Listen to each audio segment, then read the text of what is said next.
Hello, everybody, and welcome back to the Everything Rotor Racing podcast. This is now episode 8, and I am joined once again by Jacob Ward. What's happening, guys? And Keelan McNamara. Hello, everybody. How is it going? Welcome back. Now, I've got to be honest, right from the get-go, I am very tired. So, this is going to be an interesting one. There, then. No, I mean, literally, I was falling asleep at the end of episode 7. I don't know if you've realised. So, today, I am dosed up on caffeine. I've literally got a cup of coffee right here. So, fingers crossed, I'll make it through. We ain't that boring. Well, I mean... Well, yeah. allegedly, but... Allegedly. Allegedly, he says. I mean, yeah. I plead the fifth. Yeah, it's all the energy, from chanting about MotoGP and, celebrating it today that now I'm like, oh, I'm all drained now, Oh, and getting up at 9 o'clock for Moto E, and then turning out that there was no Moto E at 9 o'clock. You got up at 9 o'clock? Yeah, it was supposed to be 9:05 before Vietti wrecked the event, so... Well, I got up at, 7 o'clock to do all the warm-ups, so, get on my level, bro. All right, come on. Yeah, see. But, we've had an interesting, obviously, day of racing where I can't even remember most of it now. It's all a bit of a blur after the MotoGP. That's not good for a podcast about the racing. I'm relying on you two to back me up here, right? What are we doing? Leave me alone. But, yeah, it's great. Yeah, I mean, it was... I really enjoyed the... Jerez on the whole doesn't tend to produce brilliant racing. No. But it always produces interesting races. Yeah, there's always one or two things that you can talk about after the race that you're like, that'll go down in the history books, if that makes sense. Yep, exactly. Yeah. And I think today was one of them. Yeah, across the board, really. I mean, from obviously Pedro Acosta taking another race win in Moto3 to obviously then mental. Fabio Di Gia's incredibly emotional Moto2 race win. And then finally Jack Miller taking a race win in MotoGP at last. Whoop. Yeah, finally a dry race win for him, I guess. He's threatened it for about 3 years, though, hasn't he? And it's just never coming about. I know. It's a shame because I really wanted to see him do it with Pramac, but I don't even care at this point. He's got the win now. Just finally. get it done. But yeah, I think he's going to be very happy tonight. He's going to go home. He's going to literally just jump into his bed, and he's going to be dancing himself to sleep like. Yeah, and then he gets to wake up and do testing tomorrow. Hey. Oh, what a hard life he lives. I know. Yeah, exactly. He has to wake up tomorrow and ride motorbikes all day for a living. Oh no, poor lamb. I could not think of anything worse. Yeah. I'd rather go work at McDonald's or something. Yeah, I'd much rather do a 9 to 5, 20 days a year off holiday, and then, Poor Miller. We should start a GoFundMe for him. Yes, that's a good idea. We'll start making a CV for him and send it out to all these places so, we can get him working at 9 to 5, It's a tough life to be Jack Miller. Qualifications, first race win in 4 years. Yeah, like, what can I do with this? Like, how does raining races equate to flipping burgers? Well, I'll be fastest. Yeah, I've got good wrist control, I guess, maybe. I'm like Fabio today. Yeah, oh gosh, yeah. Oh. Fabio. What a nightmare for Fabio Quartararo. Yeah, we'll get on to that properly, but I do feel for him. Oh yeah. Gutted for the kid. Gutted. Like, that was probably one of the easiest race wins he ever had. It was on a plate. And then after 10 laps, we all fell apart, and that's not his fault either. But yeah, so I think if I was him, I'd be looking for a refund from Dr. Mia for the surgery he did. Yeah, you and Marc Marquez. Yeah. Do a group deal for the pattern. Yeah. Oh gosh, to come back with some gift cards from Dr. Mia for our pump surgery. Your boys got scammed. Free facelift. They'll be using that one every week. Oh God. No. Oh God. Oh dear, this has gone downhill very quickly. In the first 3 minutes. Yep. We gotta get in there where you can. Could be worse. Yeah. Could be worse. You could be banned for doping. Oh. Exactly. Exactly. But yeah, I mean, at least Axel Pons quit and then went modelling instead of getting done and then went modelling. You know what I mean? Yeah, like Axel Pons quit because he was slow. Whoa, now, whoa. And because he's got Axel a nice Pons face. is a beautiful man, and I will not take any of this stuff against him. He is a very attractive man, and that's undeniable. But he also posts a lot of weird stuff to his social medias. I think I ended up unfollowing him because I was like, "What is this?" Yeah, he's very modelly now, isn't he? Yeah, which is fine. Like, oh god, did any of you see that thing that Dorna posted of Fabio Quartararo? Oh, the Fabio topless. Oh, God. What was that? Oh, Jesus. All he needed in the background was Avatar: The Last Airbender. Oh my God, yes. It was very Jorge Lorenzo-esque, you know, for back when he was in the 250s. And he did a photo shoot very much similar to that. But yeah. Yeah, well, they both love themselves, don't they? So it fitted. Yeah, I mean, I wouldn't say Fabio was as bad as Lorenzo, but it was very strange. Yeah, George loved himself. Just a bit, you know. Like, Still does. Yeah, not as bad these days. He likes food a bit more. Oh, Jesus Christ. You can tell I'm tired. Wow. How many people have we called out in 5 minutes? Mate, if I ever see them in the paddock, I'm dead. Put your own up and run away. I mean, Lorenzo follows me, so please don't listen to this, Lorenzo. And if you do, I'm being nice. I promise I really like you. But we love 99 seconds. Yeah, I do actually, genuinely. But it is actually really good, you know. He talked on things as he rode. He's very analytical, very professional at it. He's very good at that stuff, but you know, he likes his food. Did any of you see the prank that the Italian people did on him? Yes. Oh my God. Unbelievable. His face. Yeah, like, so if anybody who doesn't realise or know what on earth we're going on about, because it was Italian, so it wasn't massively publicised, but basically he's got this Lamborghini with a 63 on it, and it's one of 63. Lamborghini only made 63 of these cars, and Lorenzo took it. Yeah, amazing, believe it or not. What a coincidence. What? But oh no. Yeah, and Lorenzo basically took it in, I don't know, for a service, this garage or whatever. And these guys pranked him, saying that, you know, it's been stolen. And so he was like, whoa, went down. You know, he was going mental in his house. Went down to the garage. He was not happy. Yeah, and it's not there. And so then they show him the CCTV, this geezer coming in, grabbing his car and driving off. And so then really Lorenzo is like flipping out in this garage, like, no, my car, you know. And then they go in a step further and we get this girl who, she basically goes on her Instagram and starts posting pictures of his car, driving around his car, her feet up on like the dash, you know. And, God. Like posing with and they show him. Yeah, and they show him like looking at it, and he's going and you know mental. that his face as soon as he's shown that the Instagram posts. It's just I'm pretty sure after that Twitter spat, I'm sure Carl Crutchlow got it framed on his wall. Oh my God, yes, he probably did. Yeah, but like, so he's going mental at this point. Like, he's screaming, he's kicking things, he's destroying things. And then they manage to track her down to this hotel. And so she's in the lobby, and he goes in and goes, that's my car. And he's like, I'm Jorge Lorenzo. I'm 5-time MotoGP champion. You know who I am. And she's like, no idea.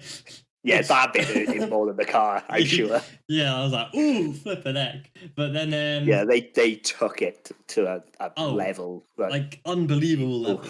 And then they go and it ends up, I won't like spoil it for you, but he ends up getting locked in a hotel room. And then he's just screaming and shouting like, yeah.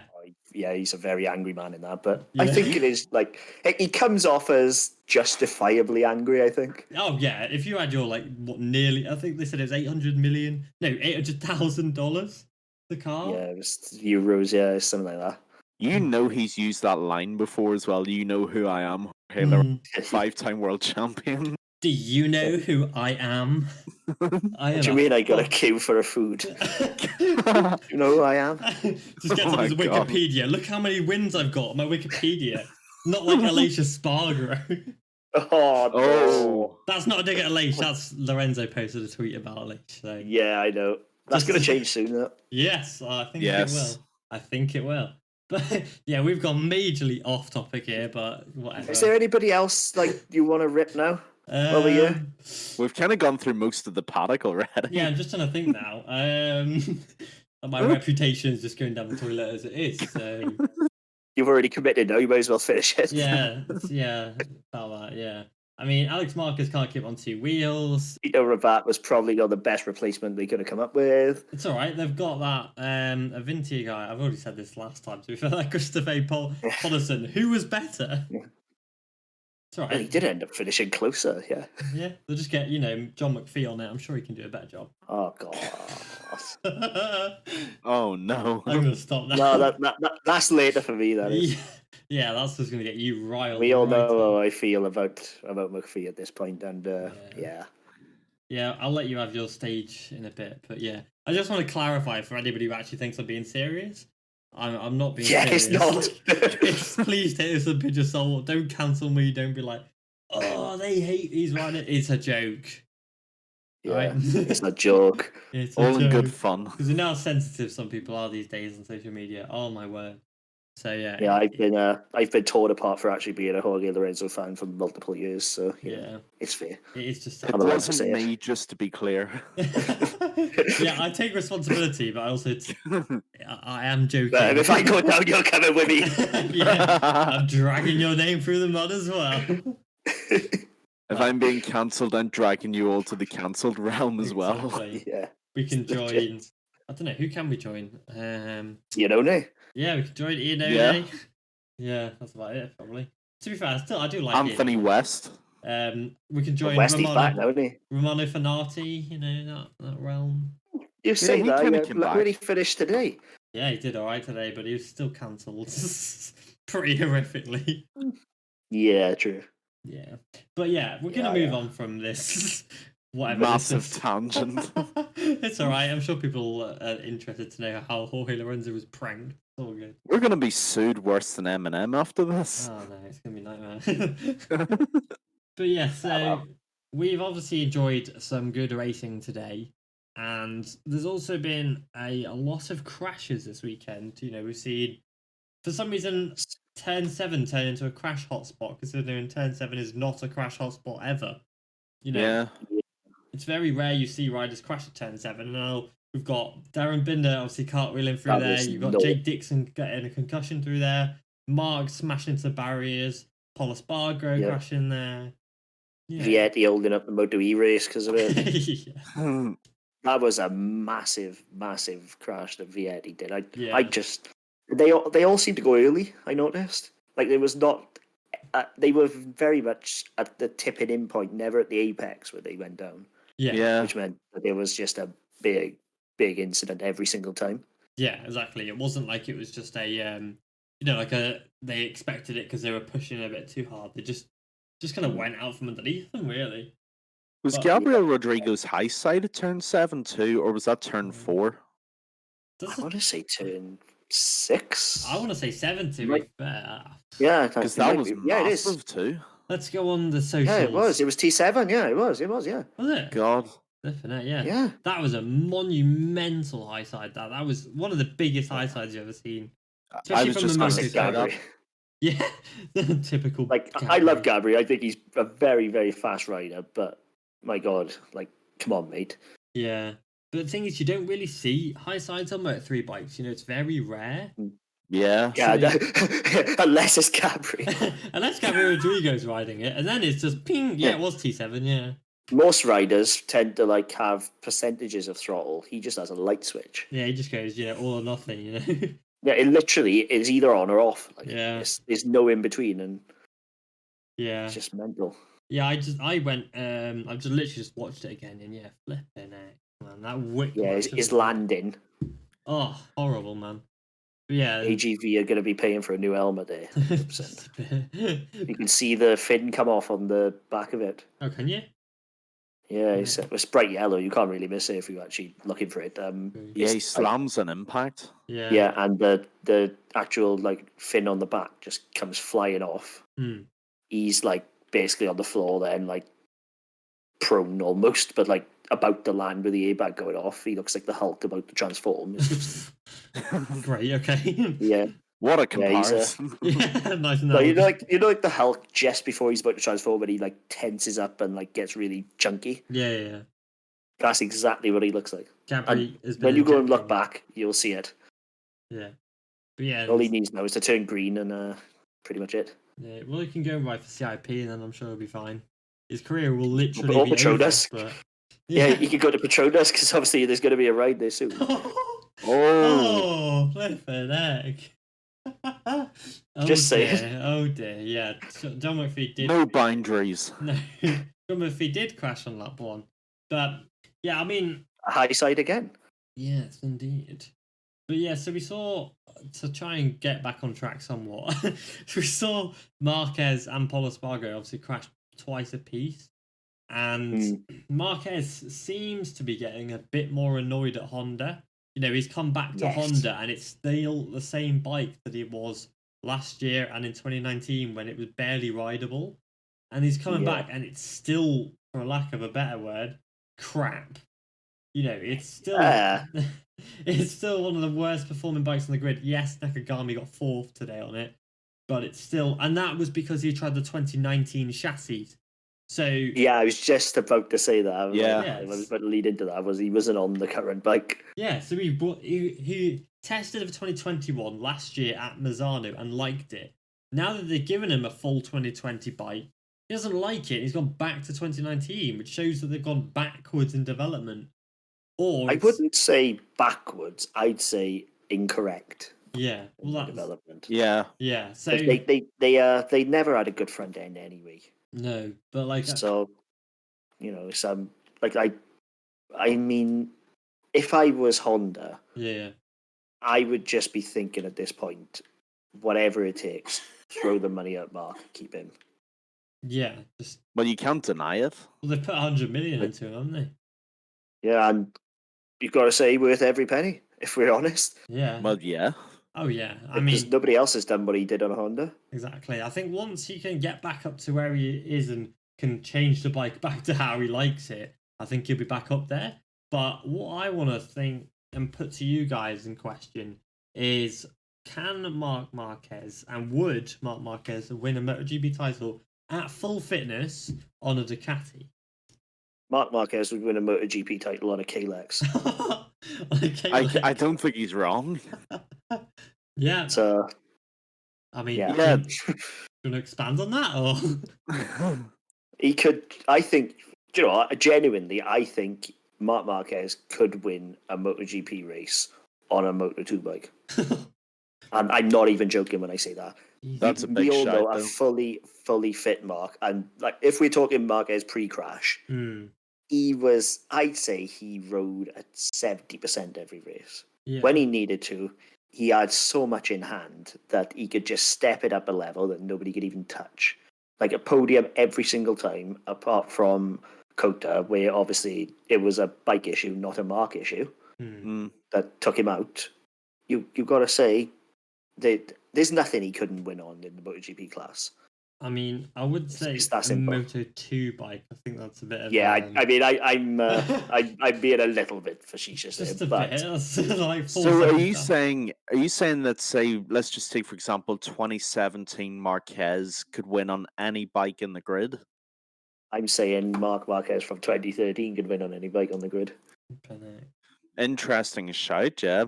I mean, the thing is with the Ducati, I absolutely think Mark could, the power of the Ducati speaks for itself. It's a NASA rocket on 2 wheels. And the thing is as well, Mark's kind of proven he doesn't really need a bike that turns great or that's agile because he does all of that work himself anyway. He likes wrestling a bike round the corners and through the hairpins. So I think if you give him extra power, he's only going to be even quicker with it anyway. Yeah. I think the bike he would struggle on the most would be the Yam. Yes. It's too smooth for or him. the Suzuki. I think he'd try and wrestle it and find that it's already turning in for him, where he would expect the Honda to not turn in, and suddenly he's literally on the inside of the apex, and he's like, "How did this happen?" Yeah, it's like a Paul Espargaro Yamaha situation, isn't it? Yeah. Well, we discussed it, didn't we, with the Spargo brothers, and Mark and Paul are very similar, but I think Mark is that extra level above anybody that he could win on the Yam. Yeah. But it would be the most difficult for him to win on. Oh yeah, it would be easier, but like you got to think as well. I think Marquez is obviously a step above everybody, but in the last year, because whilst Marquez has been off, everybody has made a massive step. Like, I don't know if You Marquez... think they have made a massive step, though? I think they have. I think they have as I well. disagree. I think everybody just looks better because Marc wasn't making them look good. Look worse. I think you're right on some point, but riders like Francesco Bagnaia and Franco Morbidelli are in another league at this moment in time. I think that's the natural progression. Yeah. As opposed to they would be there with or without Marc. I don't think they've stepped it up anymore because Marc's not there. I actually disagree. Yeah. I disagree. And I'm going to tell you, I'll tell you why really quickly. I think this last year the Marc's been out. You've seen a lot of young guys like Bagnaia and Morbidelli, as Declan just said. You've seen these guys who, when Marc was fully fit, I think Marc almost acts as a boogeyman that people are too scared to try and unlock their full potential against. And I think without him on the grid, these guys have tapped into their natural ability much more confidently, and they've almost ridden with that freedom and that they can truly kick it up to their maximum. So I think they actually have gotten better, and I think Marc's going to find it. Obviously, Marc's nowhere near full fitness yet, but when he is, I think he will have much more competition when he's 100%. Yeah, I think they would, but I think, like you say, they have improved. I think it's a natural progression that they would have done anyway. Like, they're both Moto2 champions, Pecco and Morbidelli. They're no mugs. I don't think they need Marquez not gone in order to unlock their true pace. I think it would come regardless. Yeah. But it helped enormously. Yeah, I think with them, it would have come eventually anyway, but I think they've progressed further than they would have because of Marquez not being there. And like, you have Fabio Quartararo as well, who couldn't beat Marc Marquez in a straight battle as a rookie, who now has 5 MotoGP race wins under his belt and is twice the rider he was in 2019. Now, I genuinely think if anybody now on that grid... Is he though? Yes, absolutely he is. Absolutely. Fabio Quartararo, now with his mental problems have been sorted out, if he can sort his arm pump out issue as well, Fabio Quartararo will be a thorn in Marc Marquez's side, as will I agree with that. Francesco Morbidelli, Francesco Bagnaia, all these riders will be a massive, massive issue for Marc Marquez, and Marquez will not dominate as he did.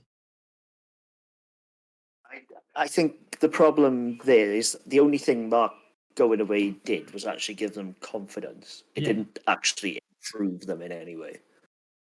I think the confidence allowed them to improve. Yeah, I do too as well. I don't think there's, personally, I don't think there's a correlation. I think they would be at the level they're at now anyway. Yeah. Pecco, we all knew, was a straight quality rider. There was nothing that Pecco couldn't do on that bike once he got into his rhythm. So, but if you're if you're going into every race weekend with the boogeyman of the grid and you know he's going to win every race, that's going to completely demoralize you and sap your confidence as a rider. Yeah. Last year, no one had that fear. That's my thing. I don't think the top riders have their mentality. I think the top riders use it as motivation and think, right, I'm going to come into this weekend and I'm going to beat Marc, because top riders have to have that winning mentality. You don't win titles, Moto2 titles, by being mentally fragile. You don't. And for that I would disagree, and I would say Pecco would come into every weekend thinking, right, this is the weekend I'm going to beat Marc, not, I wonder if I'm going to come second. It just wouldn't happen. That's not the mentality they would have. But that's how good Marc is. That's how he makes elite talent feel. And you can look at the results from last year and look at how good those riders are now. That's the correlation you're looking for. I see where you're coming from, and the confidence, I'm not disagreeing. It didn't help. Didn't help to exacerbate the process. But I don't believe Marquez being there or not being there had any effect on how they rode. I mean, it's interesting to find out. I think when Marquez does hit, where he's at, again, in his full fitness, we will be able to tell a lot more.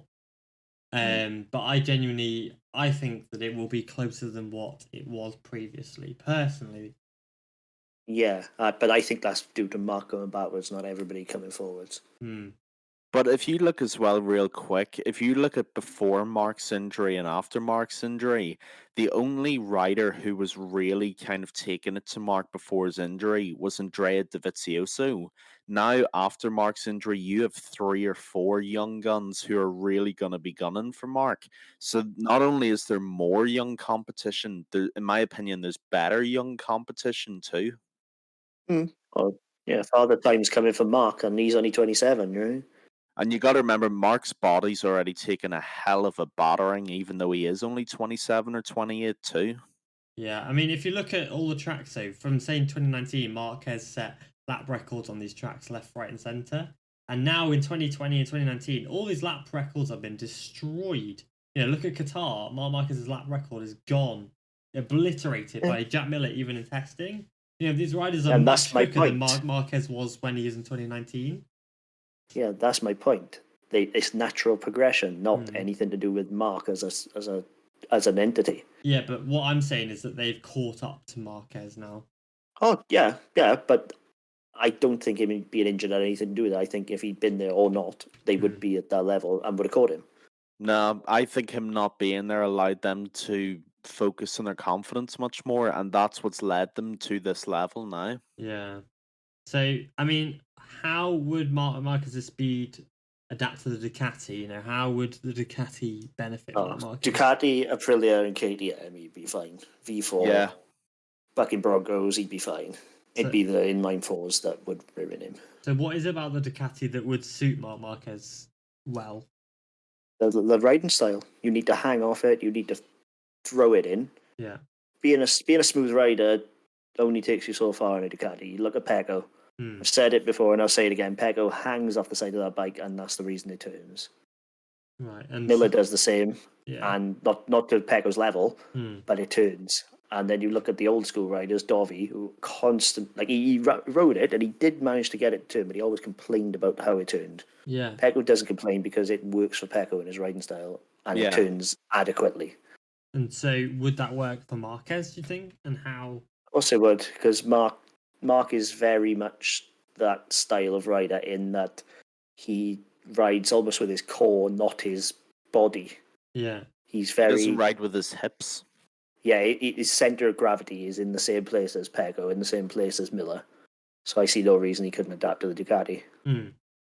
And what you got to remember as well is with the Ducati, coming out of the apex and out of the exit of a corner, Mark's on a bike that's trying to buckaroo him off it pretty much every time he accelerates. With the Ducati, he's got far more and probably more powerful power delivery coming out of the corner too.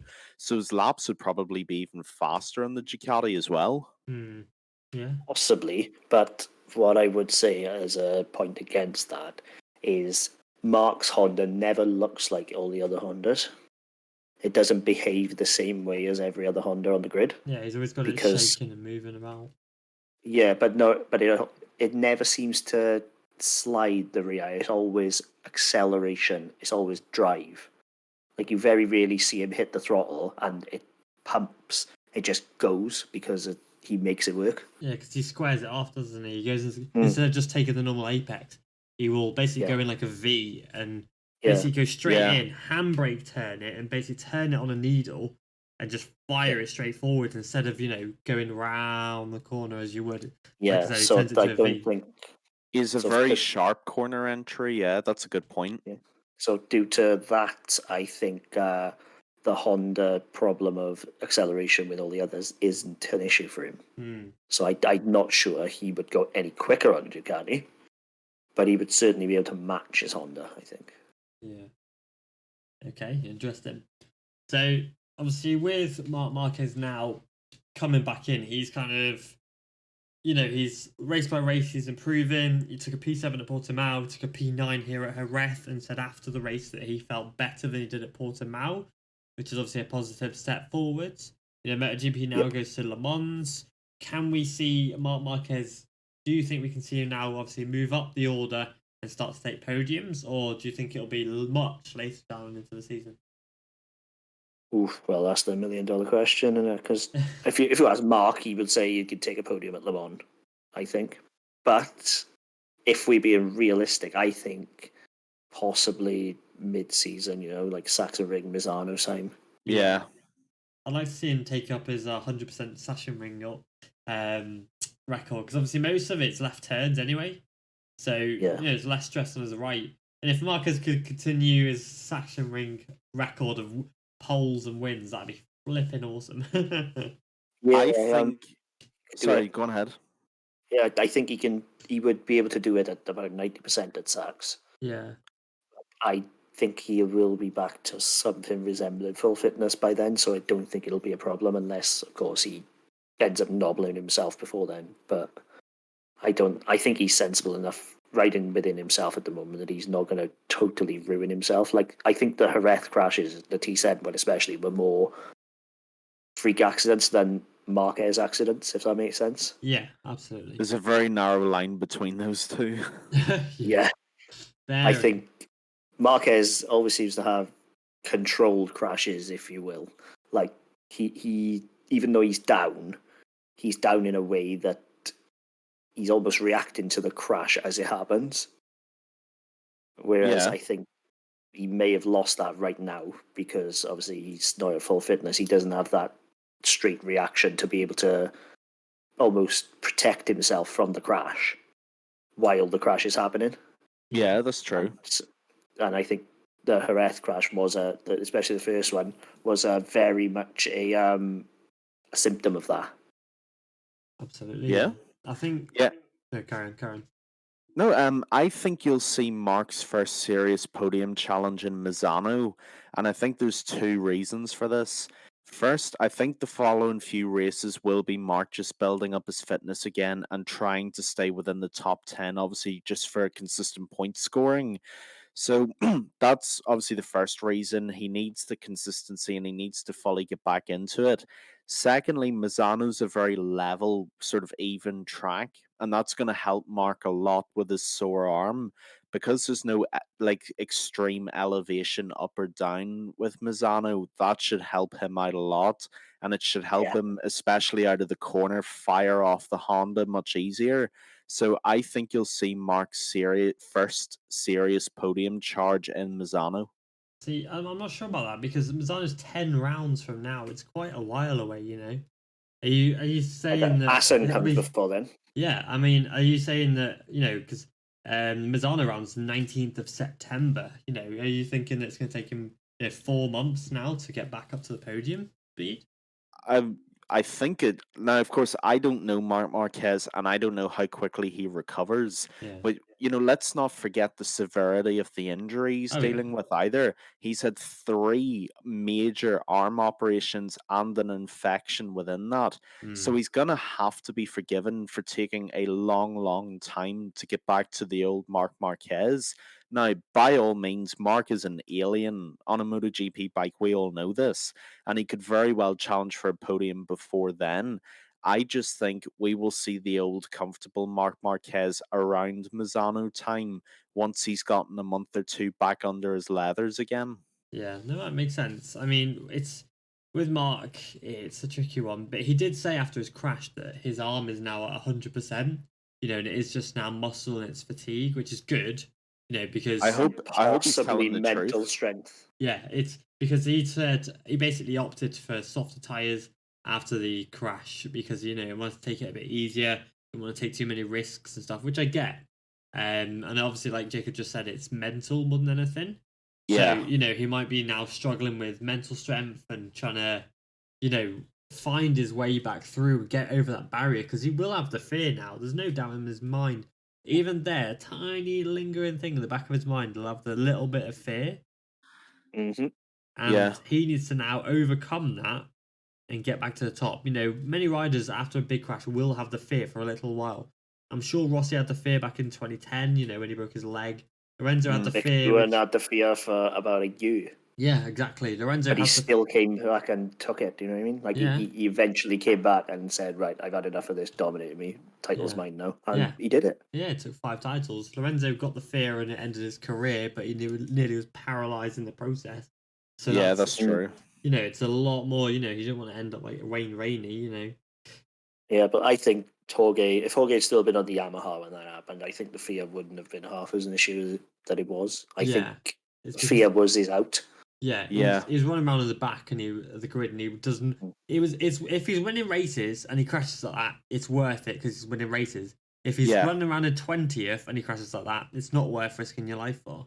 And Jorge never trusted that bike either. I think that was the other big issue with him. Yeah. He was scared every race that it was going to try and paralyze him. Yeah. Not quite literally. Like it's dark to say, but it's legitimate. I think he genuinely had the fear that if he continued riding the Honda, he would never walk again. Yeah, and you can't blame him for that. No. Yeah, I just hope for Mark's sake personally that he's not proud. That he's not too proud and being willing to admit help if he is hurting. You know, his arm absolutely could be 100% healthy. I'm never going to question that because I don't know Marc Marquez, unfortunately. But I just hope he's humble enough to admit when he is injured. I hope he's not saying this just to convince himself that he's healthy, if you know what I mean. Yeah, I think the bone. Yeah, I do believe him on the bone side. Yeah, but I think his race fitness is further back than he thought it would be. Absolutely, because like the commentary say quite a lot. There's a lot of muscles you can't work in the gym. There's only one way you can practice to ride a MotoGP bike, and that's by riding a MotoGP bike. You know, you can't go to the gym and practice putting 2G through your wrists as you brake at the end of Mugello. You know, there's only one way you can do that, and that's by riding a MotoGP bike. And so for that, he needs to, ride a few more races and stuff and get back into his rhythm, grow the muscle back up to where it was. Because there are all these tiny little parts of the muscles that he can't train in the gym because it's just not possible to get at that same level of intensity. Yeah, it literally is impossible. Nothing apart from doing the job replicates a job in any situation. Yeah, whether you're working in Asdas or whether you're riding a MotoGP bike, nothing is the same as doing the job. Exactly, and I think thankfully though, the body is an amazing thing. So I do a lot of weightlifting and stuff like that. So I know kind of the science and stuff. Just behind trying it. to plug yourself. No, but I'm trying to. So obviously, I know the science. EMR PT training. Yeah, it's all the steroids, mate. I just pump, whatever into my arms. You sure you want to be admitting this? No, I just put. Oh, what's it called? What do you say to me? What do you say to me? But so I know the science and stuff behind it, and so. With muscles, when you grow a muscle and then you stop using it for a little while, your body makes this thing called muscle memory, and so it will remember and know how heavy you can lift. And so when you go back in, if you say do it 3, 4, 5 weeks, your body will very quickly get back up to that previous level. And if you take that and transfer it back into Marc Marquez, he's already 2 races down.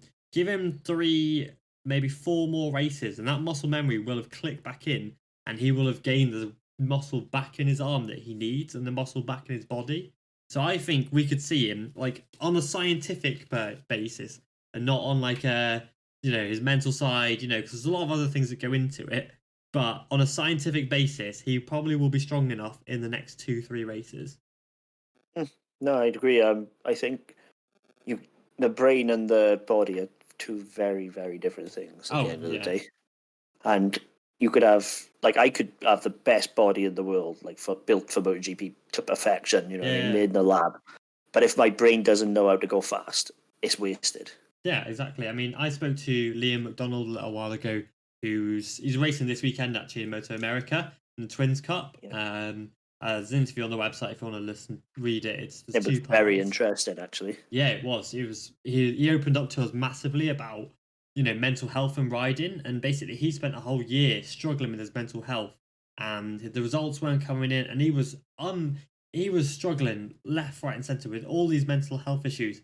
And he basically said, there's no point if you're not mentally there. There's no point turning up to a track and trying to ride. You may as well just go home because you will not ride at the level you need to do. You will not be the rider you expect to be because mentally you're destroyed. And we saw that with Fabio Quartararo again last year. Yeah. 100%. He turned up almost expecting to lose, didn't he, by the end? Yeah, exactly. He expected to crash pretty much. And Marc Marquez is obviously struggling quite a lot mentally at the moment. And so once he can get past that, because that will be now one of the biggest things, especially out of the muscle. Once the muscle's fine and is physically okay, he needs to sort that mental side out. And he needs to see, say, sports psychiatrists and doctors and things like that. I'm sure he already is. But, you know, once you can sort that mental side out of him and get that, you know, relentlessness, that, you know, the Marc Marquez streak back, if you know what I mean, then we could see, the demon come back. Do you know one thing I do think he has over a lot of other riders that people, I think, pass over and don't realise? He's got Alex Marquez. Yeah, he does, yeah. And if anybody's going to be driving him, it's Alex. Yeah, exactly. He's got, obviously, a 2-time world champion as a brother racing for the same manufacturer on the same grid as him, you know. Yeah, on a much better livery, I might add, but... Oh! No, I agree with that. It is. It's gorgeous, that Castrol one this weekend. Yeah, the Castrol livery. Woo! Oh, yeah. I thought you were talking about the normal one. Yeah, that absolutely. No. Yeah, fantastic livery. I mean, speaking of liveries, just to spearhead something in, if any of you watch Moto America and the Superbike... I know where this is going. And the Superbike class this weekend, if you have a look at the 88, the bright yellow Yamaha R1, you may see some Everything Motor Racing livery stickers on it. Stickers on there as well. So basically we've obviously linked up with Max Flinders, who's a British rider riding in Moto America. So give him some support, you know, go on his social medias, like his pages, things like that. But we're going to get him on the podcast again in the future at some point. You know, shout out Max. Yeah, shout out Max. You know, we're gonna, we'll have him on the podcast, things like that. But you'll see some things on our socials and stuff like that for Max Flinders. You know, British rider in America. He's worth your support at the end of the day. Absolutely. You know, he's tried to crack it basically out of his own pocket almost. Oh, it's so if you've got any money down the back of the sofa, crack on and give it to him. Yeah, because he's basically riding. Yeah, he's funding his own team, if that makes sense. So he's basically doing it as all by himself, no factory support, no nothing. You know, and some of the parts I've seen how much some of the parts he needs and how much they cost, and it's massive. No, you're talking tens of thousands. You know. GoFundMe for Max Flinders. But, get it started. You know, so we're going to try and help him out this year, and obviously if you guys can help him out as well, that'd be massively appreciated. If you want any information on how you can help him out, just message us on Instagram at Everything Motor Racing, or send an email to Declan, DECLAN, at everythingmotorracing.com, and obviously I can talk to you. I think he's worth looking into. 100%. Yeah, absolutely. But we've gone off track. And I'm not even just saying that as a EMR podcast person. I'm saying that like as a human. You know what I mean? Absolutely. Yeah. He's a great guy. Yeah, we'll have him on the podcast as well at some point. But yes. Right, now moving on to Moto 3. We had a pretty chaotic race that literally went down to the very last corner, with a rider very nearly being beheaded, which obviously we'll discuss in a minute, which is, mental. Maybe not beheaded, but definitely probably killed. Severely injured. It could have killed him. It genuine, like, we're not even being dramatic. It could have, like, any other way. Like, it's, like, I won't go into too much detail on it, but Greek discs normally beat skin. Yeah, but so obviously looking back to our predictions for Jerez. So obviously, I get completely murdered by it. Yeah, you destroyed it. So Keelan went with Pedro Acosta, Jaume Masia, and Izan Guevara on the podium. Oh God! And Jacob went for Jaume Masia, Izan Guevara, and Sergio Garcia. And I went for... My highest finisher was 11th in Guevara. I went for Pedro Acosta, Denis Onsu, and Garcia again, Sergio Garcia. And the actual results were Pedro Acosta, Romano Fenati, and Jeremy Alcoba. It's a pretty solid podium, to be fair. Yeah. Yeah. If anybody had Fenati before this weekend, you're a liar. Yeah. Yes. Like, what the hell? But it was some mad racing though, because obviously we had the Onsu. What's his name? I always get the wrong one. Denis Onsu. That's it. Denis Onsu, the previous Asia Talent Cup champion as well. Back in the day, I don't know why a Turkish rider was riding in Asia, but here we go. And so half of Turkey's in Asia. That's why. Oh, is it? Yes. Yep. Oh. Geographically, he's allowed. Istanbul It was Australia. separates east and west. Oh, well, there we go. I had no idea.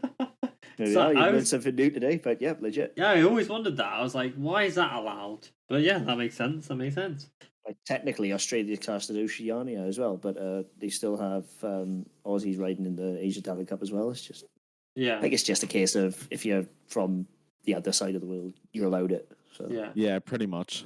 Okay, that makes sense. And then obviously, Gabby Rodrigo crashed out of the lead, unfortunately. John McPhee crashed on the first lap. And and then obviously Jeremy Alcoba got third place despite having 2 long lap penalties. Yeah, that was seriously impressive. Yeah. Obviously, impressive. it's kind of I'm hesitant to praise him too much because of the idiocy that caused him to have the 2 long lap penalties, messing about in qualifying again. Yeah. Like, there's only so much that they can get caught out before race direction starts swinging bananas. Like, it is coming. Yeah. Because it's every single weekend now. Yeah. Oh, yeah. Foggia's a multiple offender. Alcoba's a multiple offender. Yeah. Last week, I can't remember who it was, but one of them had 2 long laps because of repeat offences. Yeah. Like, it's going to get to the point where someone is going to get a race ban and be prevented from starting the race. Oh, yeah. I mean, absolutely after messing about in qualifying, and it'll be completely deserved. Yeah, exactly. I mean, what's his face? Adrian Fernandez got 3 long lap penalties. Yes, 2 were due to his incident with Tatsuki Suzuki at Portimao, though, to be fair. I don't think I've ever seen a more ill-disciplined Moto3 class in a long, long time. I mean, I fully agree with everything Jacob's just said there. It is only a matter of a race or two before race direction really starts swinging the hammer on some of these riders, and they would be fully justified in coming down as heavily handed as they can, because some of these penalties are becoming ridiculous now, and some of them are becoming 2, 3, 4-peat offenders. They really are. I don't think 2 long laps is long enough for ruining someone's qualifying by slowing down on the racing line. Yeah, I don't either, because I mean, at the end of the day, what's his face? Jeremy Alcoba seems to get a penalty every single race, no matter what he does. Like, obviously, the Portimao one, we all know why. Yeah. But he also got reprimanded in Qatar for hanging about on the racing line, and of course now he has this weekend.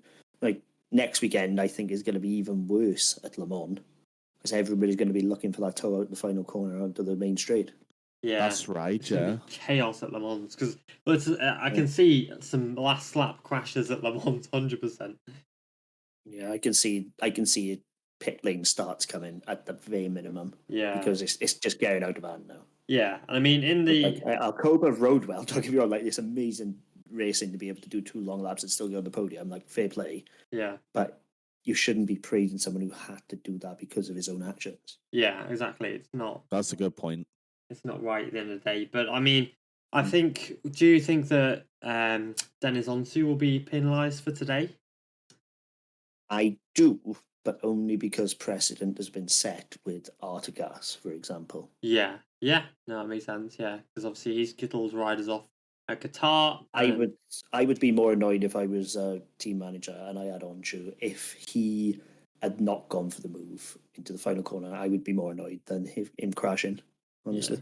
Yeah, because at least it's part and parcel. If you're not going to go for a final corner move to try and take the win, pack up and go home. Yeah. Simple. Oh yeah. Yeah. You need to go for that final corner, but then it's a case of what is, can't think of what I'm going to say. What is sensible and what's just complete idiotic, I don't think it was a stupid move.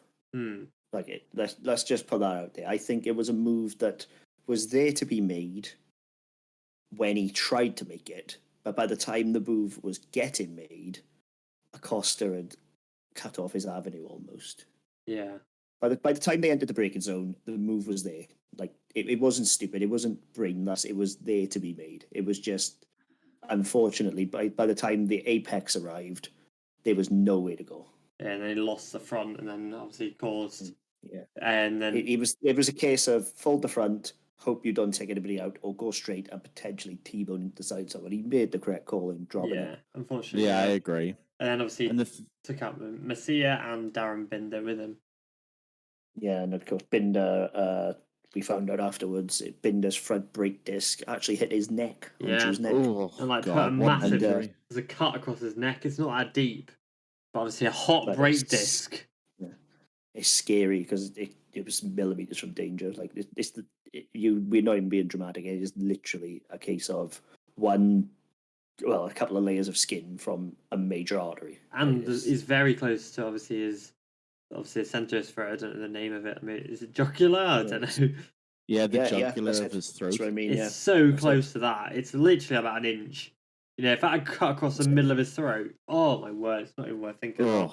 Not worth thinking about. Problem.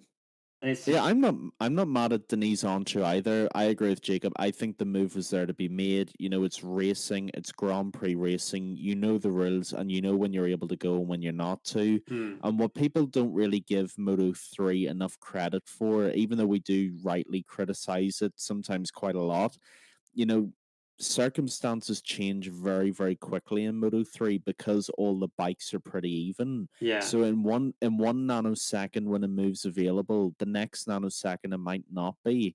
But that's not fair to criticize the rider who takes the chance in the nanosecond when it is available. I think he went for the move. He was justified in making the move, and circumstances changed on him. I think it was unfortunate that Masia and Binder went out with him, but I think the move was there to be made. Well, Ayrton Senna said it best. If you no longer go for a gap that exists, you're no longer a racing driver. I was just thinking that. Yeah. No, but like he will be punished because he did ruin others' race, and we've seen that Race Direction have already set a precedent with people ending other riders' races. Yeah. So he will be punished, and I'd say fairly so. He did ruin 2 other riders' race potential podiums. Yeah. But at the same time, you can understand why the move was made. Yeah, exactly. So I don't think it was brainless. I don't think it was out of control. I don't think it was anything other than an unfortunate set of circumstances. Maybe a bit better racecraft from Onchu would have prevented it. But, you know, he's not a veteran of the class. You know what I mean? He's still learning. He's still only 17. Yeah, exactly. And I think there's a lot to be learned. I mean, Pedro Acosta has basically come in now and set the precedent of riders coming into the class now of this is what you can achieve. This is the level now. You know, meet my level. And the thing is now, teams will be looking now for the next Pedro Acosta. You know, they won't be looking for the riders that not this year but next year they can do well as. It'll be they want the next rookie. You know, because now Pedro Acosta will be on news across the world. Oh, yeah. It'll be amazing for their sponsors, you know. Absolutely. Yeah. I genuinely would like to cut Pedro Acosta in half and see how many rings are in him because I don't believe he's 16. He races like a 30-year-old. Oh, my word. Yeah, no, he's smart. He is unbelievably he races smart. like a seasoned veteran. Yeah. It's mad. Like, he genuinely does have the whole package. Yeah, I think... I still stand by my prediction that Guevara is better than him. But it's not by as much as I thought at the start of the season. No, but I mean, it's a testament to the academies that they've got now. These riders are now coming up, and they've obviously we know riders raced since they were 3, but now Pedro Acosta and other riders have basically been in these academies since they were 3. They've been trained, they've been obviously given diets they need since they were very young, and basically now bred into a motorcycle racer, not just it's a hobby and actually I'm fast at this, I can do it. It's you are fast, you are now a motorcycle racer from the age of 4 or 5, and that's it then. There's an academy that brings them all the way through to the World Championship now. Yeah, like Cunha de Campeones, Estrella Galicia, they do it all. Yeah. Monlau, race school. And Aspar team as well. Yeah, literally from Moto 4 you can get picked up and be taken with an entire route to the MotoGP World Championship. It's not even that. It's further down. Like Aspar team have the championship in the 85cc class, the 85GP CEV championship. Yeah. It goes way down, you know? Yep. And that's why Spaniards make it. It's nothing to do with the Spanish mafia and Dorna. Yeah. It's because the is there. Yeah. You want to see why I think Spanish motorcycle racing's kind of adopted like the football mentality when it comes to academies and stuff within local communities. And like you guys said, and you're absolutely right, these kids are being bred from their 3, 4, 5 years old into being Grand Prix motorcycle racers. So they're being developed at such a rapid rate that by the time they get to even the Rookies Cup, they're of such a high standard that there's just such a rich pool of talent to choose from now, and it's really incredible to see. Yeah. Yeah, like, I'm not being funny. Where would you rather be if you were a kid right now? Look at Casey O'Gorman, for example. He's a very good example. He was racing in the Moto Fab Championship in Britain. Yeah. Gets him absolutely nowhere. So they decide to up sticks, move to Spain, and get him with the Cuna de Campeones team. And he's showing really strongly already in the European Talent Cup. And there's no way he would have got that if he didn't move for the Spanish infrastructure. Exactly. No way. Oh, yeah. It's the infrastructure all the way up. You know, the British championships do not have what the Spanish ones do. And as a British person who supports British riders, it's not right. No, it's not. Like, there's such a talent pool, and you wonder how many are being missed. Yeah, because a lot of riders, their aspiration, and it's not a bad thing, I don't want to disrespect it, but their aspiration is BSB, which again is it's a very high level. But why shoot for BSB when you can shoot for MotoGP? Because you're raised where that's the peak. Yeah, exactly. Yeah. If you stay in Britain, that's the pinnacle. I mean, yes. Like, there's no route to MotoGP. Is there, say, a glass ceiling for, say, British riders? You know, like with Rory Skinner, what happened with him, or is there? But no, 'cause what you have to do is target what's attainable. Yeah. Like, even like for 99.9% of people, even BSB is out of reach. You know what I mean? Yeah. Like the actual top BSB class. So MotoGP, you've got even less chance unless you go to Spain. I think it's criminal, but nobody wants to support MotoGP in Britain because nobody cares. Pretty much. Quite simply. It's all about. I think he's right. Like nobody cares enough to sink their own money into getting academies out there because there's no interest. Whereas in Spain, you go out there, you do well, you've got sponsors lined up around the corner to give you their pesos. It's just, it's not right, and but that's how it is, and that's how it will remain because nobody in Britain cares because it's all about superbikes. Yeah, unfortunately so. Yeah, I agree. And a few weeks ago, I remember we actually discussed this at length, and my argument still remains the same as it was then. The problem for British and Irish riders as well, obviously I'm Irish, so I'll include Irish riders in this too.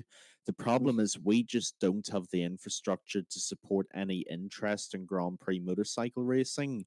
Even for riders over here, the pinnacle, if you're really, really into it, is, and again, this is no disrespect because they are unbelievable championships.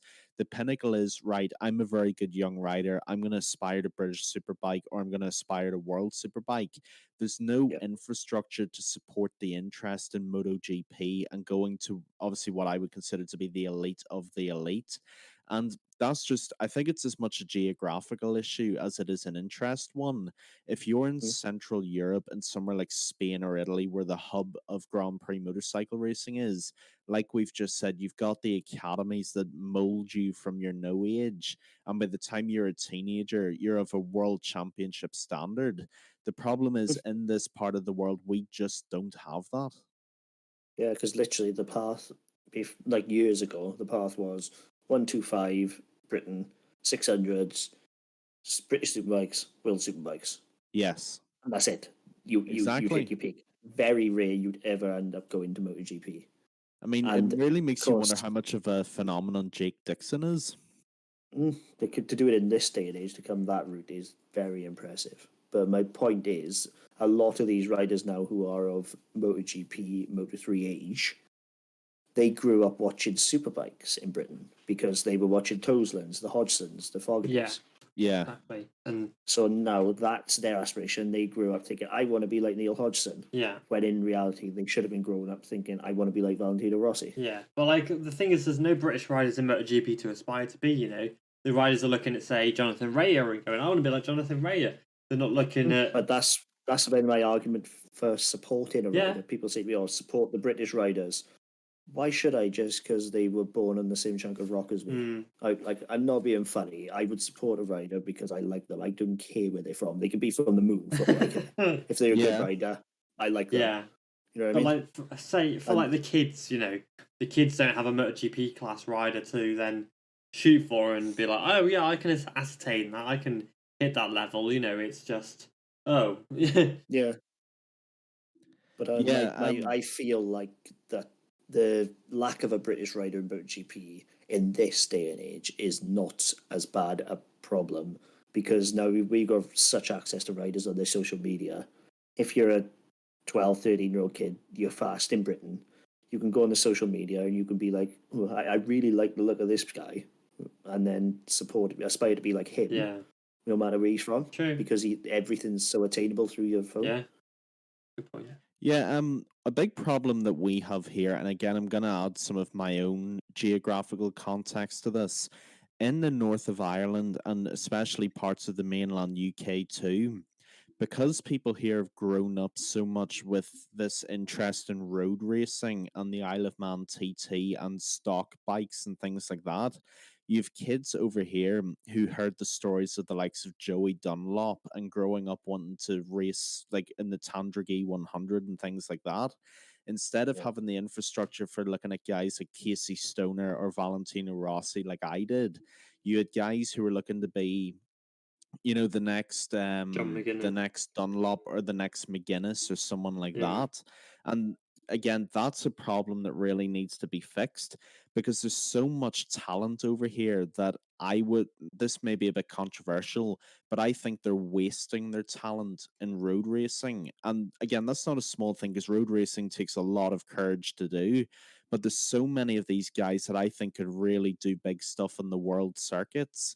Like, for example, if you want to take it back to its very beginning, Joey Dunlop, in my eyes, would have been a Grand Prix world champion. I think he was just that good.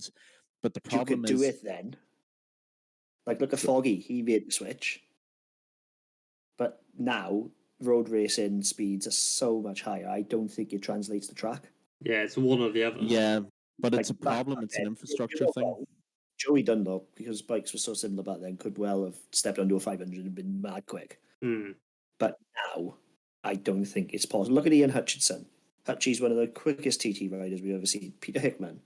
And Hickey's probably the best at both that we've got right now. And he hovers around, 7th, 8th in the BSB. He's not a regular BSB race winner. I don't think it's possible anymore. No, it's literally one or the other, pretty much. Yeah, like your points are right, but your points are right. And back in the 80s and 90s, it was possible. But now, you either are a road rider or you're a track rider. You are both. That's a good point. Yeah, actually, that's fair. I agree with that. Perfect. Right. Well, moving on to Moto2 now. So obviously, let's have a look. I'm just trying to find the predictions. Where the hell are they? Well, I can tell you now. I got nothing. Yeah, I don't even know where they are. There they are. So so Keelan went for. You were close. Sam Lowes. Okay. Remy Gardner and Joe Roberts. Oh. Jacob went for. He was fairly close. Well, 4th, 5th, and floor. So, Raul Fernandez, Adrian Fernandez, and Joe Roberts. So he was 8th. Joe Roberts. Augusto was I think Augusto would have had a podium had he stayed on. I think he would. If Granny had a beard, she'd be Grandpa, wouldn't she? So, And then I went for Remy Gardner, Fernandez, Raul Fernandez, and Sam Lowes. So I got Sam Lowes right, and I think that was probably one of Sam Lowes' best races of his career, to be honest. Yeah. He rode a fantastic race, and Fabio Di Antonio finally wins a Moto2 race after crashing out of basically... it's spoke time. Yeah, after the death of obviously Balso Grassini, it's pretty much perfect timing, really. Yeah, but aside from that, obviously that's really good. Obviously I'd prefer that we didn't have the tribute to Fausto, but the point is that we all know now Fabio has a contract to move up to MotoGP with Grassini in 2022, regardless. Yeah. now being able to go up a Moto2 race winner is going to do wonders for his confidence. 100%. Absolutely. He knows he's got it. And the thing is, now he's won 1, it'll barrel roll. And he'll win 2, he'll win 3, he'll win 4. He could now... One point I did want to make about Moto2, though. Why are we not raving about Ayogura? Yeah, I was going to get to him, to be fair. He's doing amazing. But because... Yeah, but we never talk about him, aside from the odd comment here and there. And he's smashing it. Oh, yeah. Well, he was one of the best Moto3 riders last year. He was by far the most consistent. It's because of Raul Fernandez. He's coming in and winning races. So it's like Acosta in Moto3. They're picking the fastest rookie and not looking at the second fastest rookie. Yeah, but Agura, we all he flew under the radar in pre-season testing. He was barely anywhere. Yeah. Come Qatar, boom, something happens. Like I don't know what he's found, but he was dicing with Vieja, dicing with Joe Roberts, dicing with Aaron Canet. That is a high level. Oh, yeah. I mean, he beat Joe Roberts today. He beat Aaron Canet. He beat Jorge Navarro. He beat a lot of riders, but Lorenzo Baldassari is a race winner. Yeah. I mean, it's not hard to beat Baldassari these days, but... Shout out to my man Balder and Manzo, 13 to 14. Shocking. Points in the bag. I love it. Shocking. But yeah. Yeah, it's actually funny you mentioned those three, though, because in every Moto2 race this season, that's going to be a very interesting section of the grid to watch every Sunday, because Ayogura, as you said, he's put himself into that mix around 5th and 6th now with Roberts and Canada and Vierge, and it's a very entertaining part of the race to actually watch. I think there are now tiers in Moto2. Yeah. Like you've got the top 5, you've got 6th, 7th, 8th, 10th, then you've got 11th down. And I think riders are consistently in their brackets at the moment. Short of one mad result here and there, I think there are tiers. And I like Joe Roberts, I like Aaron Canet a lot, but I don't believe they are at the top tier at the moment. They're not in the top 5 yet. No, I would agree with that. Yeah, I think they're mid-tier at the moment. Mid to front. Because obviously our top 5 finishers, Canet got a podium at Portimao as well, Like they're not. Roberts got a podium? Yeah. No, he had 4th at Portimao, didn't he? Yeah, but he had obviously Bernal last year. Oh yeah, I mean this year, but yeah. No, I did mean this year too. I knew he was somewhere around 3rd, but you're right, yeah. Yeah, he got duffed up by Remy at Portimao, didn't he? Yeah. Oh, that's right. But I don't think being in the 2nd tier is anything to be sniffed at. It's still a very, very high level. And there's scope to move up into the top tier of riders. Moto2 is always an interesting one because you either get, it's one or the other, you either get a great race or a naff race. And this one, yeah, I'd say it was either. I'd say it was very much, it was the same as every Moto2 race. Like every Moto2 race for me always has something worth watching. Yeah. It might not be completely, it might not be mental like Moto3 and like super close like MotoGP, but there's always something going on that's really intriguing in Moto2. Yeah, I think like people always say I'm mental when I say it's my favorite class, but there's always so much to look at in Moto2 because there's always so many points of interest that you might not get in the other classes. Yeah, it's an interesting class to watch, and you follow these riders' developments and things like that. But I don't know, I just find it really boring. I'd say it is the least exciting racing of the 3. Yeah, you got the highs of Moto3, and then the excitement of MotoGP, and then you got Moto2. Yeah, I think it's I like Moto2 because it's very much a case of it's a rider class, not a bike class. Yeah, it's fully on the ride. That's a good point. And that's what intrigues me a lot about it is if you were at the top there, it's not because you've got a factory bike, it's because you are good. Oh yeah, 100%. You see riders who are on not as good bikes winning races. Grassini haven't been anywhere since Lowe's, since Xavier Simeon took the win for them. Then you get a good rider like Didier on it, and bang, win, race win.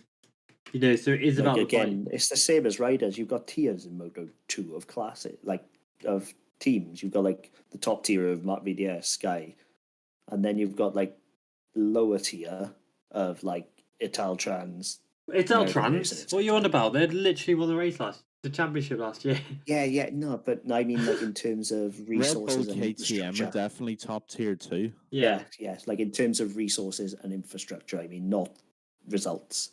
Right. And then, of course, you've got like the lower tiers of like NTS, MV Augusta, who don't have the resources. Yeah, which is fair. But to me, it's not NTS and MV, obviously, it's Forward Racing and RW Racing. Just to save ourselves a lawsuit from MV Augusta. But well, yeah, technically they are the chassis manufacturers. It ain't wrong. No, you're right there. But yeah, it was tough for Augusto Fernandez because he's finally shown some form. You know, he's batting for the podium today, and then he crashes out. I said in the prediction that we would see the real Augusto Fernandez. Yeah, you did. And we did for a bit. Until he crashed after 3 laps. Yeah, but again, you might argue that is the real Augusto Fernandez. I hope not, because he's stupidly quick. Yeah, but now we've come to Europe tracks that aren't his. Like, obviously, as I said about it last week, I won't go into too much, but he doesn't like Qatar. No. Portimao was a bit iffy because he come into it not quite right. So now we go to a place where he's ridden fully fit, and suddenly he's at the front again, and that will continue. Oh yeah, 100%. 100%. That is true, actually. Yeah. But yeah, and obviously we saw Cameron Bobier crash out of P11 today, which is a big shame for the American because he was looking on really the last lap. Yeah, that was tough. Yeah, I wanted to put that to you because I knew you'd mention him.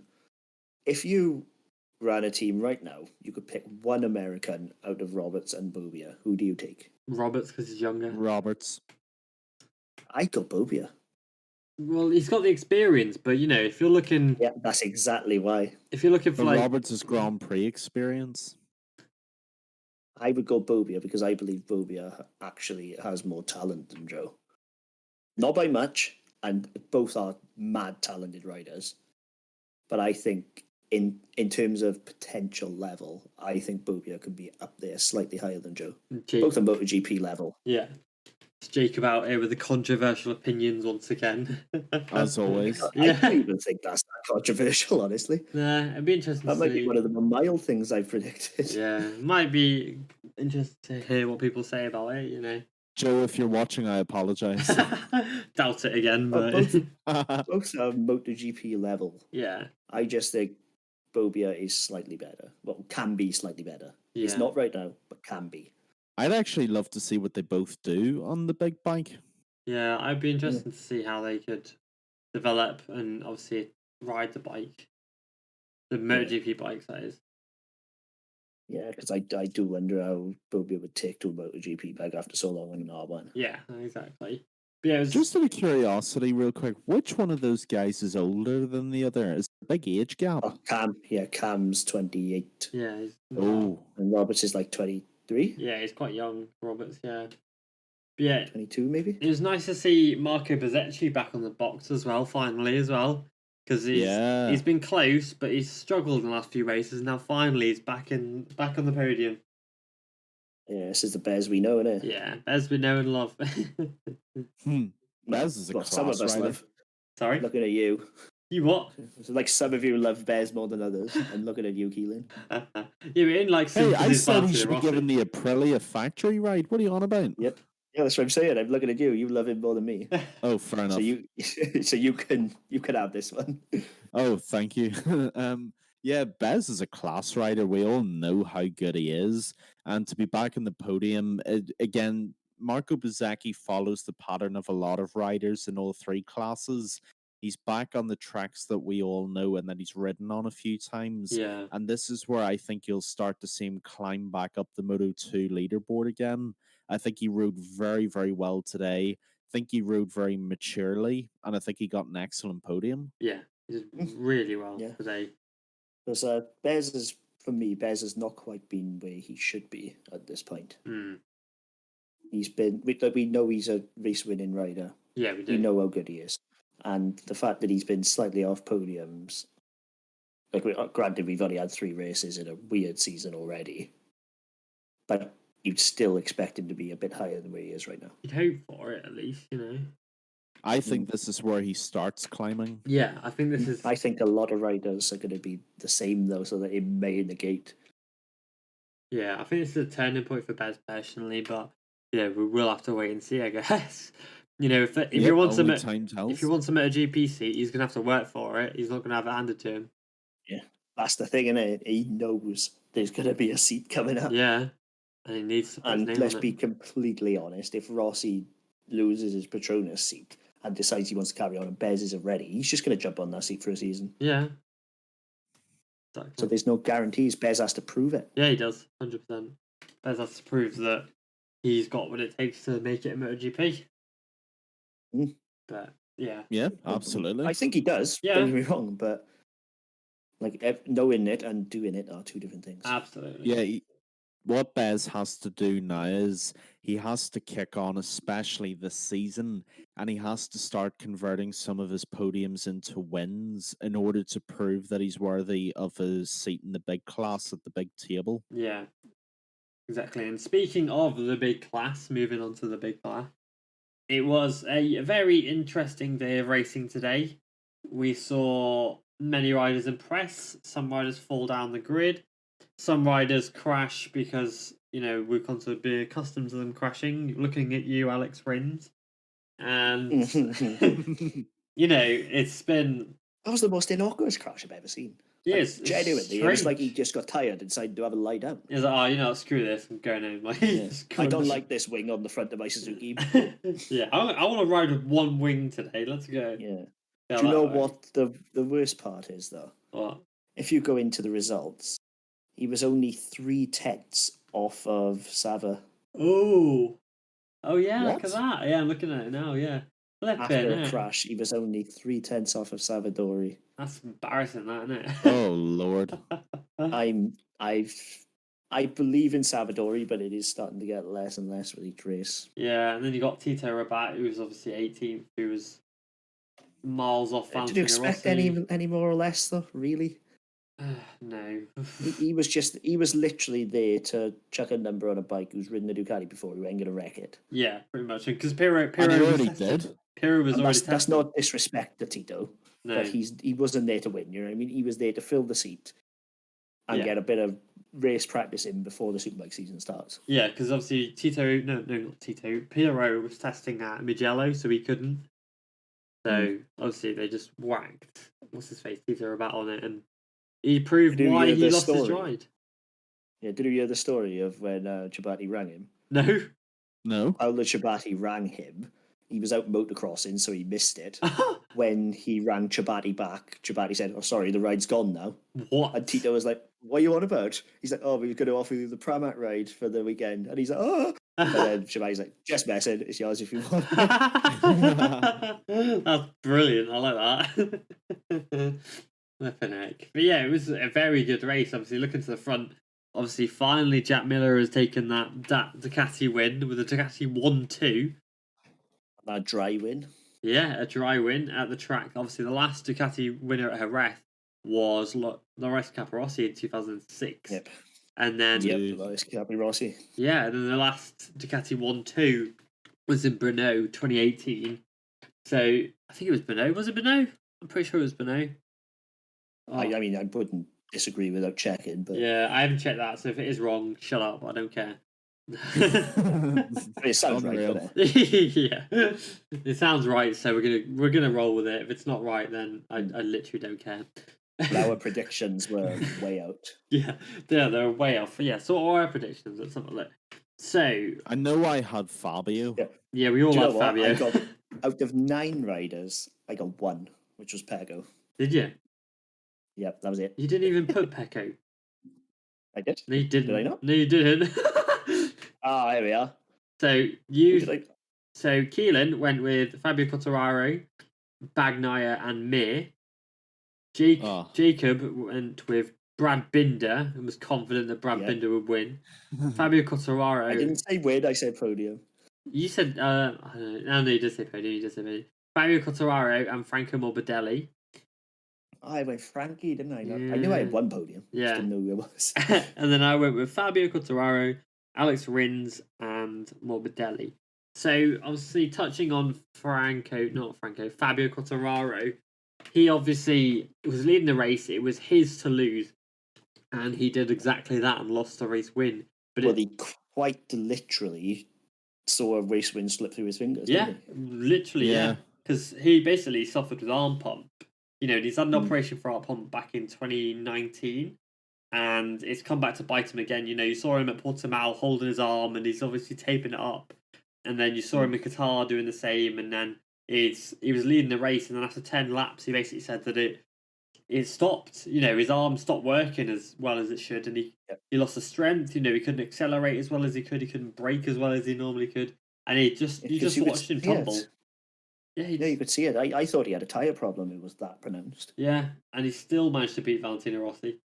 I used to race a KTM 125 in motocross, and I used to get arm pump. I can't imagine how horrible arm pump would be on a fire-breathing MotoGP bike. Oh yeah, it'd be horrific. It really would. Dude, arm pump is agony.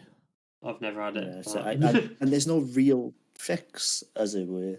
Like, they can do the operation to extend the sleeve almost. Yeah. But if it continues happening, there's not a lot you can do. This could be a real issue for Fabio because there's no quick fix. You just get one of those suction cups that all these flipping Moto America riders are promoting on their Instagrams and definitely not being paid to promote. Hit us up. But, I think unless Fabio gets sorted, his season's going to continue to go downhill, and it's such a shame because now he's finally sorted his bulb out. Yeah. And something else comes along, you wonder if he's cursed. It's like a bad motorbike, you fix one thing and someone else breaks, and you're like, come on, man. Yeah. Yeah, dude, I feel horrible, man, for Fabio. Yeah. He's got it all together. Like you said, it was literally his race to lose. It looked like he was cruising, and then it just fell apart for him. I mean, I just feel terrible for him because there's nothing you can do in that situation. Yeah. You just have to keep on the bike and pray you can make it to the end. Yeah. It's not like a tire almost where you can sort of nurse a tire. Yeah. You can change your style to like nurse it to the end. Yeah. But you cannot do anything because your arm locks. Yeah. Like anybody who's listening who's had arm pump will know exactly what I'm talking about. But like you can't move your arm in one direction or the other. It locks in place. And of course, when that's your throttle arm, that also means you can't grab the front brake because your arm again is locked onto the bars. Yeah, it's just it is the single worst thing to afflict a motorbike rider, like at any level, any discipline, anywhere. You get arm pump, you ain't winning. The problem for Fabio as well was, as we know with her, a lot of Jerez's heaviest braking zones are right-hand turns as well. So to have to shift your body weight onto that locked arm must have been unimaginably painful. I cannot imagine how horrible it was breaking down into turn 6. Oh, God above. It must have been even turn 1's braking zone is heavy. Yeah, but dry sack is downhill off camber. Imagine that with an arm that doesn't work. Oh, that must God. Be torture. Oh yeah, it'd have been horrific. But on the plus side for Yam, at least Morbidelli came good. Yeah, finally. I mean, he wasn't too happy about it. You could see him scathing in his interviews. Like I've just seen a quote from him that says they found a magic fix for the bike in terms of grip over this morning in warm-up. Oh, right. And then the race didn't have as much grip as they imagined, but because of this magic setting, he was able to manage it. Yeah, because he kind of looked exhausted at the end of the race because obviously he'd been pushing so hard on the Yamaha, but he also just looked really angry still at the fact that he's still riding a 2019 bike. Morbidelli's like a one-man army against Yamaha at this point. Yeah. It's like he's literally just riding out pure rage and vengeance to prove a point. Yeah. Well, the problem is, what's he got to lose? Yeah. What Yamaha going to do? Give him a 2019? Oh, wait a minute. Yeah. He's going to be like, what are you going to do? Sack me? He's going to have a ride elsewhere. VR46. Yeah. Which he's already said, he'd be happy to ride for Rossi's team kind of thing. And yeah, well, of course he would. Yeah. The current machine. Exactly, yeah. Any other team would snap Franco up in a heartbeat. Imagine, no, it's not going to work out this way, but imagine VR46 gets Suzuki's. Yeah. And then Petronas decide, okay, the Yamaha tell Petronas, right, I don't want this guy who's constantly slating over bikes. Get him out.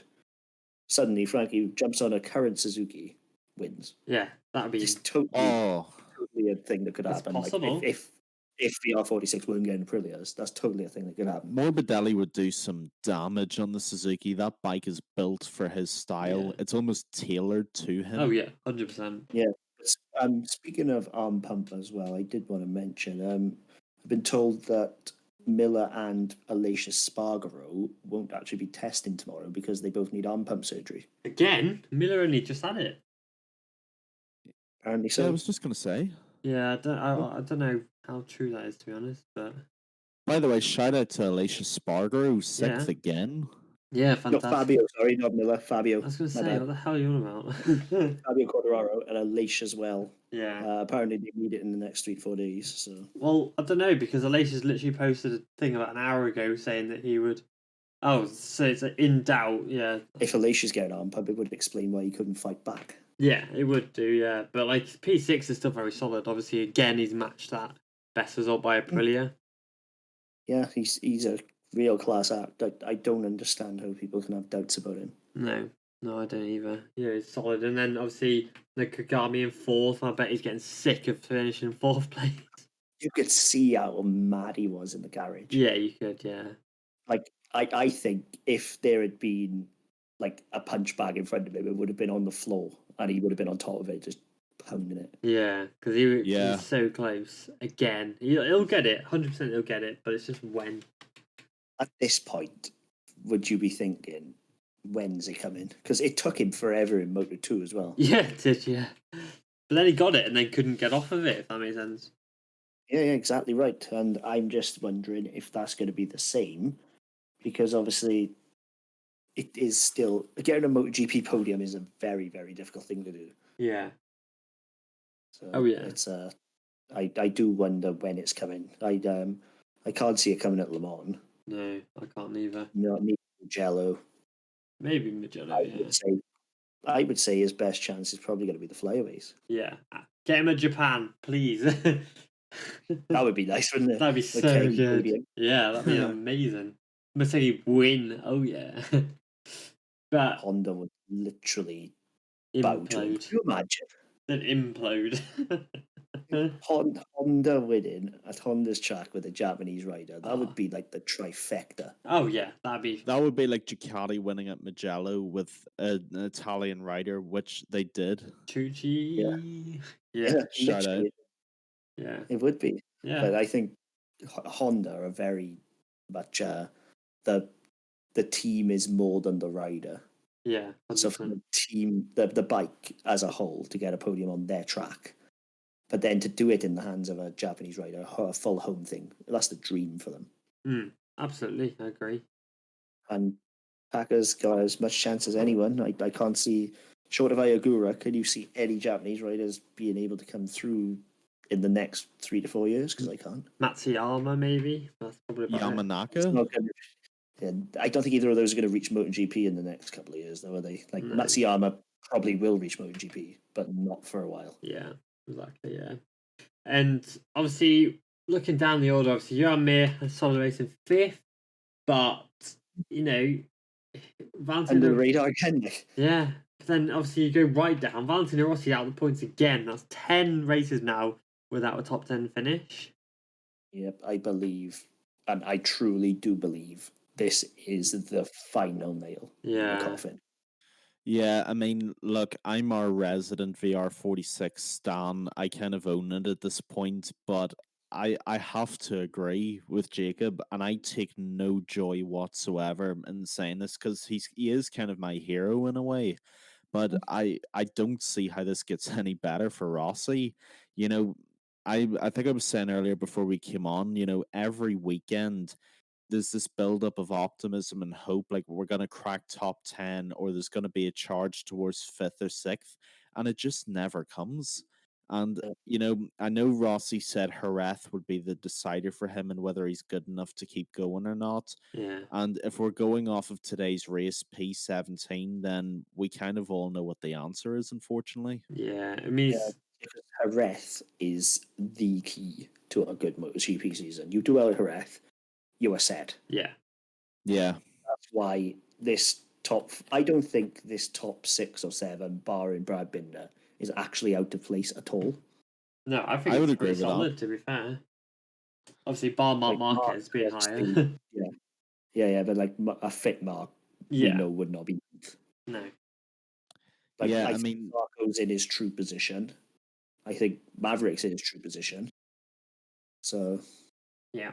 And on that note, this is time to end the podcast. I hope you've enjoyed. Make sure to listen to this on wherever you listen to it. Why would I say that? Because you obviously listened to it and you got to the end. But if you're on YouTube, you can tell I am literally so tired. It's been like 2 hours. I was tired at the start. Let's give you another shot of that. Yeah. All right. And on that note, it's time to end the podcast. It is. I can't even get up. Hold on. Do you want me to take over? No way. Right, last chance. Tell you what, champ, I'll give you one more go now. And on that note, it's time to end the podcast. I hope you've enjoyed. Make sure to subscribe to us if you are listening on YouTube. Let us know what you think about us and our stupidity. Just remember as well that all jokes about riders are, they are literally jokes. We do respect these riders. At the end of the day, they do put their lives on the line for our entertainment and their careers at the end of the day.